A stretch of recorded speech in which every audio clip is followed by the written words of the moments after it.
Have you ever seen a photograph that seemed to hold a secret? A moment so ordinary on the surface. Yet somehow, it feels like someone inside it is still trying to speak. In 1858, a daguerreotype surfaced an image of a Louisiana family posing on the steps of their grand estate. But when historians magnified it, they found something they weren't meant to see. A little girl standing in the shadows, her hands wrapped around a small wooden token with a single name carved into it. Ruth, 1851. That tiny carving would lead researchers on a journey across centuries from the cotton fields of the antebellum South to the archives of Washington, D.C., uncovering the story of a mother and daughter torn apart by slavery and the desperate hope that bound them long after freedom came. Tonight on Sleepy History Tales, we follow that trail through letters, forgotten records, and family memories to find out who Ruth was and what became of the woman who carved her name. So tell me, where in the world are you watching from tonight? The restorers thought it would be a simple task enlarging an old family portrait from 1858. But what they discovered in the hands of the slave child changed everything. The conservation lab on the third floor of the National Museum of American History was hushed that afternoon. Only the soft hum of the lights and the gentle click of a camera shutter disturbed the silence. David Martinez, a photographic conservator for 12 years, had restored hundreds of relics before. Yet, each time he still felt that small electric anticipation, the quiet thrill of touching a fragment of the past long buried in darkness. Today's subject was a daguerreotype donated by the estate of a Louisiana family. It seemed ordinary at first glance, a well-dressed white family posed formally on the steps of a grand plantation home. A man in a dark suit, a woman in an elaborate dress with a cameo brooch, and 3 children standing in perfect height, order as custom demanded. Time-worn, delicate, but otherwise unremarkable. David leaned closer, adjusting his magnification glasses. The scanner's light swept slowly across the silver plate, preserving every fading detail before time erased it forever. Behind him, his assistant Marcus documented each step carefully. Then something caught David's eye. In the bottom right corner of the frame, half consumed by shadow, stood another figure, small, barely visible. A child. Wait, David murmured, pausing the scan. Do you see that? Marcus leaned forward, squinting. There's a child. But she isn't standing with them. She's behind them. David felt his stomach tighten. That familiar weight returned, the one that always came when confronting history's quiet cruelties. The child had been there all along, placed deliberately in the margins, swallowed by shadow. He resumed the scan, raising the contrast until more of the figure emerged. The child's face took shape, a girl, maybe 7 or 8 years old, with wide, solemn eyes, staring directly into the lens. In her small hands, she clutched something, a wooden object, roughly carved. Can you enhance that section? David asked softly. Marcus nodded, isolating the area and magnifying it. Both men leaned closer. The object came into focus, a small piece of wood rectangular, its surface etched with faint markings. Are those letters? Marcus whispered. David's pulse quickened. He zoomed in further until the scratches resolved into deliberate carvings, letters cut carefully by an unsteady hand. "Oh my God," David breathed. "Marcus, call Dr. Patterson." Now, within 20 minutes, Dr. Patterson arrived, his reading glasses pushed up into his graying hair tablet tucked under his arm. As the museum's chief historian of antebellum America, he had seen countless relics from the age of slavery. But David's tone had carried something he couldn't ignore.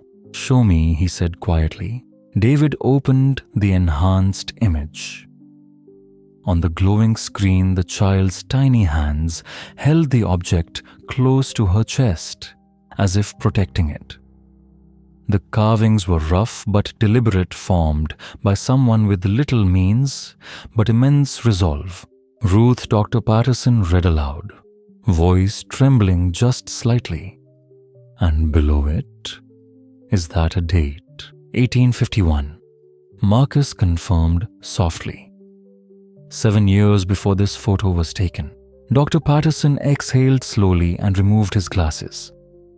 In 3 decades of studying the era, he had read thousands of documents about enslaved people, but most were stripped of identity, reduced to numbers and prices.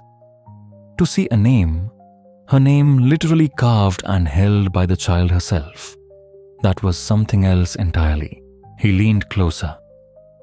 "Can we tell what the object is?" David adjusted the filters, letting the light glide across the grain. "Cypress wood," he murmured. "Common in Louisiana. But this one was carved with purpose." And in that quiet room, surrounded by the hum of machines and the ghosts of history, the 3 men stared at the name of a child who had once been invisible. The shape of the wooden piece suggested it had once been part of something larger, perhaps a box or a sign cut down, carefully, deliberately, to be small enough to hide. "She's holding it straight toward the camera," Marcus murmured. "Not showing it off, but not concealing it either. Like she wanted someone someday to see it." Dr. Patterson began to pace his brow, furrowed the air in the small lab, thick with unspoken questions. "The family who donated this," he said finally. "What do we know about them?" David turned to the computer and opened the accession file. The photo came from the estate of the Beaumont family, descendants of Theodore Beaumont, owner of the Bel Air plantation near New Orleans. The house burned down in 1923, but the family kept the land until the 1970s. The daguerreotype was found in a safe deposit box. "Beaumont?" Dr. Patterson repeated softly, as if tasting the word. He lifted his tablet and began searching the digitized archives. There should be records, plantation inventories, estate ledgers. If that child lived on Bel Air, her name might be there. For a long time, the only sound was the shuffle of paper and the clicking of keys as the afternoon light faded through the tall windows. Then, Dr. Patterson exhaled sharply. "Here. Bel Air Plantation Inventory, January 1858, he read aloud. 47 enslaved individuals, only 8 named. His eyes moved down the screen. Most listed by age, gender, and labor type: field hand house servant. And here, girl child house servant approximately 8 years old called Grace. Grace, Marcus repeated. Dr. Patterson nodded slowly. Not Ruth. If the Beaumonts called her Grace, but she carved Ruth into that piece of wood in 1851, then Ruth was the name she gave herself. The name she refused to lose. 2 days later, David and Dr. Patterson arrived in Baton Rouge. The Louisiana State Archives stood sleek and modern, but inside its shelves whispered centuries of suffering. The reading room smelled faintly of paper, ink, and dust. A librarian named Janet guided them to a long table. "We have extensive materials from the Beaumont estate," she said. "Ledger's correspondence, even some of Mr. Beaumont's personal diaries. But I'll warn you, it's difficult reading." David nodded quietly, slipping on white cotton gloves. He'd thought he was ready the cold language of ledgers that turned lives into numbers. But now, with the photo of Ruth still vivid in his mind, he wasn't sure. Dr. Patterson opened the first ledger, dated 1850 to 1855. The handwriting was fine and deliberate, the tone detached. Purchases, births, deaths, each entry clinical, methodical. Children under 5 listed with their mothers, older ones assigned separate values. Then here. Dr. Patterson said, his finger resting on a line dated March 1851. Purchase record. One Negro woman, approximately 22, with infant daughter 6 months, both in good health, purchased from the estate auction of Charles Deroe, Ascension Parish. Total price $800. David leaned in. No names, just the cold arithmetic of ownership. But the date, March 1851, fit perfectly. If the baby was Ruth, Marcus whispered, that's when she arrived at Belair with her mother. Perhaps, Dr. Patterson said quietly, but not necessarily together for long. The three of them turned the brittle pages in silence. 1852, female 23, assigned to house duties. 1853, child age, 2 helping in kitchen. Vague lines, nothing more. Until David noticed a change in handwriting, rougher, heavier ink. "This one's different," he said, voice low. Not an accountant's hand. It was Theodore Beaumont's own. The heading read, "Punishment Record." David swallowed hard and began to read aloud. Female house servant, approximately 25. Discovered teaching child to read using Bible verses. 10 lashes administered. Child's materials confiscated and burned, both confined 3 days. The room went still. Even the hum of the lights seemed to fade. Teaching enslaved people to read had been illegal in Louisiana, punishable by violence or worse. And yet, here it was, written plainly by the man who enforced it. Dr. Patterson closed the ledger slowly. "So she tried to teach her daughter," he whispered. "And they punished them both." No one spoke for a long time. The weight of the words hung heavy in the air. 10 lashes confiscated, burned. Ruth had been a child who dared to hold a name and perhaps a word of scripture in her small hands. And for that, she and her mother paid a price written into history's cruel margins. The punishment had been brutal, but it revealed something extraordinary. A mother had risked everything, knowing the consequences, just to teach her daughter to read, to give her the power to keep her own name alive. She was teaching Ruth, Marcus whispered. That's how Ruth knew the letters. Her mother taught her, even though she knew what would happen. David said nothing. He only lifted the fragile page, photographing every line, every ink stroke. This was more than evidence of cruelty, it was evidence of defiance, of love fighting to survive inside a world designed to erase it. The next morning began under heavy clouds, the air thick with the smell of coming rain. Their search now turned to the sales and death records of Belair Plantation, trying to trace what became of Ruth's mother after 1854. Archivist Janet guided them to a new stack of boxes. These are organized chronologically, she said softly. If there was a sale, it should be here. For 2 long hours, pages rustled, the sound of paper echoing faintly beneath the storm outside. Then Marcus froze. His hands trembled over a document. Dr. Patterson. "David?" he said, voice cracking. I found her. David leaned in. The paper was yellowed, the ink faded, but the words were clear enough. He began to read aloud, his voice barely steady.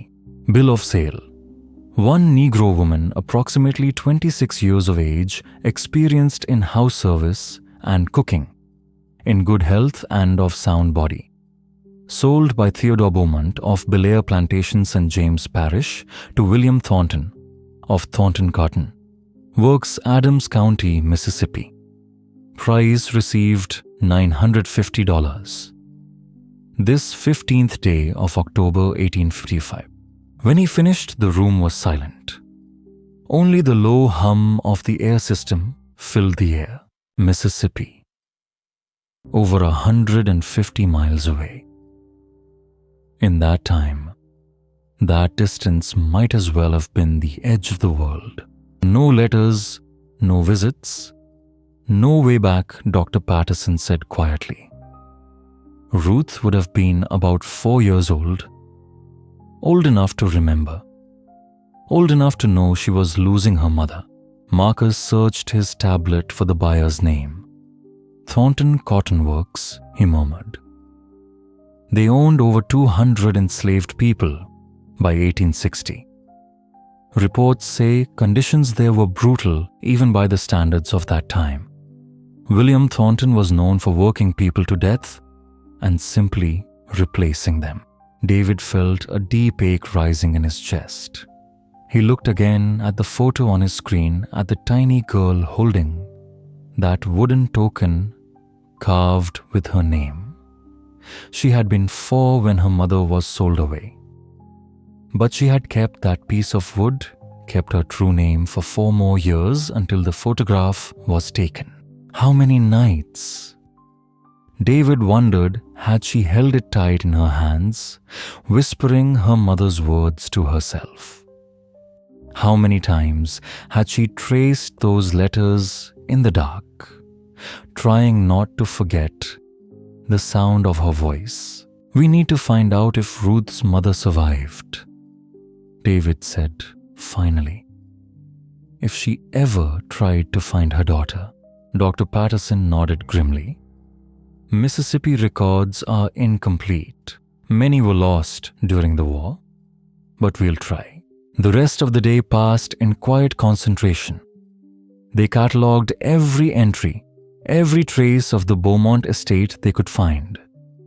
In the 1856 plantation inventory, Ruth appeared again, listed coldly as girl child, called Grace, approximately 5 years house servant. There was no mention of her mother anywhere, only the faint memory of a name carved into a piece of cypress wood. As they prepared to leave, Janet approached carrying another box. I overheard what you've been researching, she said gently. These are letters from the Beaumont family, 1855 to 1858. Sometimes, the personal correspondence says more than the official records ever could. The next morning dawned humid and bright, the storm having passed in the night. David arrived early, drawn by the fragile hope that someone, anyone, might have mentioned Ruth or her mother. These letters were the closest thing to voices from that world, the small moments that history rarely kept. Dr. Patterson joined him, and together they began removing each letter from its protective sleeve. Most were dull business exchanges, discussions of cotton prices, trade routes, weather. But occasionally there was something more human. A letter to a sister, a note from a wife. Marcus arrived a bit later, balancing 3 cups of coffee and stacks of envelopes. We're looking for anything from late 1855 onward, Dr. Patterson reminded. Right after Ruth's mother was sold. Nearly an hour passed before David stopped mid-turn of a page. His expression changed. He read silently, first his jaw tightening. Then softly he began to read aloud. Dear Catherine, I write to you with a troubled heart. Theodore has sold Mary, our cook, to a cotton operation in Mississippi. The room fell still again. Mary, Marcus said faintly. That must be her, Ruth's mother. The money was good, he had written. We needed to balance the accounts after the poor harvest, but the words that followed were colder than any calculation. Mary's child, little Ruth, had been inconsolable. She refused food. She would not speak. And she clutched a small wooden trinket, day and night, as if the world would end if she let it go. I fear we may lose her to grief, Elizabeth confessed to her sister. Theodore says she will adjust, that children are resilient. But the sight of her haunts me. She stands in the shadows, now silent as a ghost. I wonder if we have committed a great sin, though. Theodore assures me it is simply the way of our world. In the lab, the air felt still. David's hands trembled slightly as he held the letter. This was Ruth, the little girl from the photograph, the one who had watched her mother taken away, left only with her name carved into wood. Mary, Marcus whispered, staring at the image. That was her mother's name. Dr. Patterson was already taking notes. Mary, approximately 26 years old in 1855, sold to Thornton Cotton Works in Adams County, Mississippi. That gives us something to follow. If she lived past the war, if she left any trace, David carefully photographed the letter, preserving every sorrowful line. Elizabeth's guilt bled through the ink, yet it had come far too late. She had seen a child's heart break and done nothing. Keep looking, Dr. Patterson said quietly. Over the next hour, they unearthed 2 more letters. One from Theodore Beaumont in March 1856, writing to a business associate. The child called Grace has finally resumed her duties, though she remains peculiarly quiet, and attached to some piece of wood, she refuses to surrender. Another from Elizabeth in July 1857. Grace has grown into a useful servant, though her eyes possess an intensity that unsettles the others. She never let it go. Marcus murmured his eyes on the daguerreotype. For years, she held on to her name, held on to her mother. David stared again at Ruth's faint outline in the photo. Her silence, her posture, her half-shadowed face. It all made sense now. She wasn't merely quiet. She was grieving, resisting, remembering. That small wooden token, it was her act of defiance in a world determined to erase her. The work took on new urgency. David, Dr. Patterson, and Marcus began searching through Mississippi archives. They needed to know what became of Mary, whether she survived the brutality of Thornton Cotton Works long enough to see the dawn of freedom. Dr. Patterson contacted the Mississippi Department of Archives and History. Days later, scanned documents arrived, but many were incomplete. Most of the records had perished when Union troops burned the plantation in 1863. What survived told a story of horror.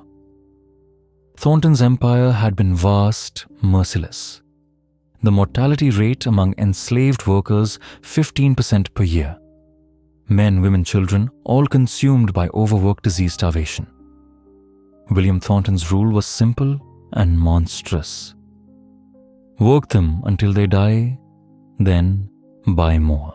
And yet, buried deep in one surviving ledger from 1860, David found her. Mary, Negro woman, approximately 31 years, field hand fair health she had lived. 5 years of brutal toil beneath the Mississippi sun. Torn from her daughter, stripped of her identity as a cook, and forced into the endless rhythm of the fields. But she had endured. She was alive in 1860. David whispered, voice unsteady. She survived. The Civil War began in April 1861, Dr. Patterson reminded him. Mississippi seceded early. Thornton Cotton Works would have stood directly in the path of the Union's advance. Marcus tapped at his laptop, pulling up faded military maps. Union forces took Natchez in 1863. Adams County was occupied. The Emancipation Proclamation had already been issued. If Mary was still alive when the soldiers came, she would have been freed. But had she lived long enough to see them? That was the question. Between the 1860 inventory and the Union occupation lay 3 long years. 3 years of war chaos famine, and the Confederacy's desperate demand for more cotton, more labor, more human life to burn. Janet, one of their research assistants, had mentioned one last possible source, the Freedmen's Bureau records. After the war, the Bureau had documented the newly freed recording contracts, family reunions, marriages, and claims of land. Dr. Patterson accessed the digitized archives for Adams County, and together in the quiet hum of the lab, they began to search line by line, entry by entry, for a woman named Mary, of the right age, the right place. A trace of someone who had once been sold, survived, and perhaps, just perhaps, found her way back to freedom. The database was massive, a tangle of names, half-legible records, and incomplete fragments of lives. For days the team combed through it, eyes straining, hearts tightening with every Mary they found that wasn't hers. Then Marcus came across something unexpected. Not in the Freedmen's Bureau files, but in a small, forgotten collection of letters from the Adams County Historical Society. One dated July 1865 stopped him cold. It was written by a formerly enslaved woman named Mary, addressed to the Freedmen's Bureau office in Natchez. The handwriting was rough, but determined, each line carved out of longing. Misspellings couldn't hide the heartbreak in her words. Marcus's voice faltered as he read it aloud. To who it may concern. My name is Mary. I was slave at Thornton Place until free come. I am looking for my daughter. She was took from me in 1855, sold to Beaumont Plantation in Louisiana. Her name is Ruth. She would be about 14 years now. I've been told you help people find their family. Please, if you know anything about Ruth or Beaumont Plantation, write to me. Care of Thornton Place. I can read some and write some. A teacher here helped me write this. I will never stop looking for my daughter. Mary. For a long while, no one spoke. The only sound in the lab was the faint hum of the equipment. David set the letter down, his eyes glassy. She had survived. 5 years in the fields. The war, the chaos. And the moment she was free, she wrote this. Not to claim land, not to seek aid, but to find her child. That single letter changed everything. Now they knew Mary had lived until at least mid-1865. She was free and still searching. The question that now pressed on them all was agonizingly simple. Had she ever found Ruth? The team turned their search south again to Louisiana. They combed through Bellerive plantation records, tracing the years from 1861 through 1865. The files were patchy, disorganized.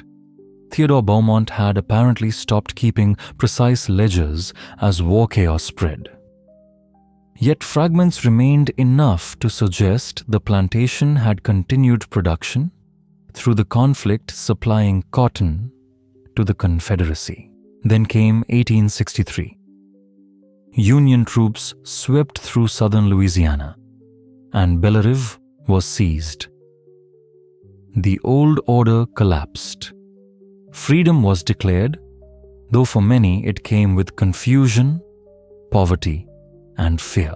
Dr. Patterson redirected them to the Louisiana Freedmen's Bureau archives, a labyrinth of registration logs. Page after page bore the names of men, women, and children trying to rebuild shattered families and claim their identities for the first time. And then, in the fall of that same year, they found her.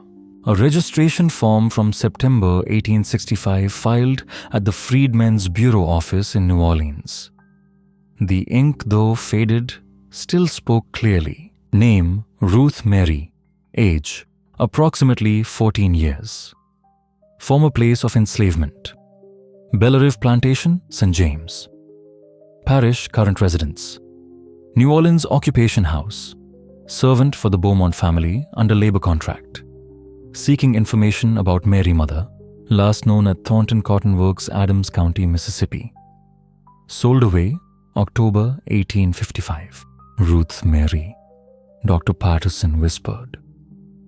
She took her mother's name. She remembered, though still bound by a labor contract, one of the cruel systems that kept many newly freed people in near slavery. Ruth had done something extraordinary. She had written her true name, spoken her truth to the government, and asked about her mother. They were both searching, Marcus murmured. At the same time, he compared the dates. Mary's letter, July 1865. Ruth's registration, September 1865. Just 2 months apart. Two voices calling out across states through the wreckage of war. Did they ever find each other? David asked quietly, though he already feared the answer. The Freedmen's Bureau had been overwhelmed. Thousands upon thousands of mothers and children, brothers and husbands, all trying to reconnect what slavery had torn apart. Letters piled high, names, mismatched counties burned. Hope drowned in the paperwork. Dr. Patterson began scanning through surviving bureau correspondence between Mississippi and Louisiana offices. If both women's pleas had been logged, there might be some sign, a note of follow-up, even a brief acknowledgement. Days passed. Nothing. No reply. No record of a reunion. Just silence. And in that silence, David thought of the little wooden trinket, the one Ruth had never let go of. Maybe he thought it wasn't just memory she was holding. Maybe it was a promise, the only one she could still keep. The silence in the archives that day felt heavier than before, the kind of silence that seems to echo. Two women, a mother and daughter, had searched for each other across states, across years, across systems that were never built to help them reunite. Their pleas had been filed miles apart in different offices in the chaos of reconstruction, and likely never crossed paths. For a long while, no one spoke. Until Janet, who had been following every step of the research with quiet devotion, broke the silence. "What about church records?" she said softly. The suggestion hung in the air like a fragile hope. After the war, she continued, black churches became everything: community centers, schools, safe havens. They kept their own records, marriages, baptisms, deaths, even family reunions. If either Maury or Ruth found a church, there might be something. It was a long shot, But they had come too far to stop now. Finding the right records was another kind of labyrinth. Across the South, freed communities had built churches from ashes and scraps, places of light, rising from the ruins of bondage. But 70 years and more had passed. Many archives had vanished into fire or flood, or been destroyed deliberately during the darker decades that followed. Dr. Patterson reached out to his colleagues at Tulane University and Dillard University in New Orleans, both guardians of rare African American historical collections. Meanwhile, David contacted the Mississippi Department of Archives and History, hoping for any trace of post-war congregations near Adams County. And then, a voice from another scholar opened a new door. Dr. Ayla Foster, a historian at Dillard, listened to their story with wide intent eyes. There's one thing she said through the video call leaning forward. A diary kept by Reverend Samuel Cooper of Mother Bethel AME Church in New Orleans. It covers 1865 through 1870. He was meticulous. He wrote down every reunion, every baptism, every joy and sorrow that passed through his doors. If Ruth ever connected with that church, she might be there. 2 days later, David sat in a quiet reading room at Dillard University. The air smelled faintly of dust and paper, the scent of time itself. He slipped on white cotton gloves, hands trembling as he opened the diary. The ink had faded, but Reverend Cooper's hand was steady and graceful, his words alive with compassion. Each page was a chronicle of rebirth of a people, learning what freedom felt like. David turned the pages slowly. October 1865, November, December. Nothing. Then into 1866. January, February, and then, in an entry dated March 17th, 1868, he found it. Today I witnessed the Lord's greatest mercy. A mother and daughter separated by the wickedness of slavery for more than 10 years were reunited in our church. Mary, who traveled all the way from Mississippi on foot and by wagon, and her daughter Ruth, who never ceased keeping her mother's memory alive. The girl carried a piece of wood carved by her mother's hand when she was but an infant. Both wept openly, as did many in the congregation. I baptized them together as they wished to begin their lives in freedom with God's blessing. They have taken the family name Freeman, as Ruth said she wished to be free in name as well as in spirit. David sat frozen, his breath caught in his chest. Then tears blurred his vision. They had found each other after a decade of separation, after slavery, after war, after grief and searching and silence. Mary and Ruth had found their way back through faith, through endurance, through love that refused to die.